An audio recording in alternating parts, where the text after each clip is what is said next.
عملت بقى للولاد شعرية باللبن.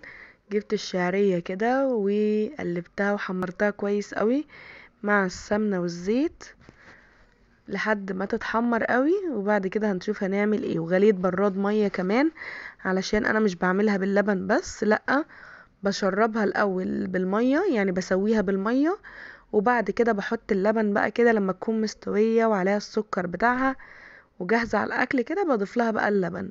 بتبقى طعمها حلو قوي وما بتبقاش معجنة. هنشوف بقى الطريقة بالظبط عشان تطلع معاكي مفلفلة واللبن والسكر مظبوطين. هنحمر بقى الشعرية كويس قوي، شرط اساسي ان هي تكون متحمرة كويس، لانها لو ما اتحمرتش كويس هتحسي ان هي نية وانت بتاكليها. حمرتها كده كويس، وبعد كده بقى هنزل بالمية المغلية عليها.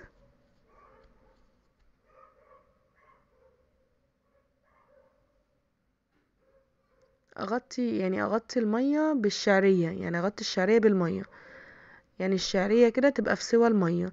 وهنزل بقى بالسكر. وهنا بقى كده بعد ما بقت تمام وطيت عليها استوت بسرعة، وهنا بقى بزود اللبن كده. اللبن بيبقى ساقع والشعرية بتبقى سخنة، فبيبقى ايه، مش سخنة قوي. واحلى طبق شعرية بلبن. وعملت لهم كمان جاتو شاتو في نفس اليوم. قلت يلا ان شاء الله ما حد حوش. جبت ربع كوباية كاكاو، كوباية سكر، كوباية دقيق، كوباية لبن، كوباية زيت، بيضتين، كيس بيكنج باودر او كيس كيك شيف. نزلت كده بربع كوباية الكاكاو في الخلاط، وبعد كده انزل عليها بكوباية سكر، وبعد كده بكوباية لبن دافي، وبعدين كوباية الزيت.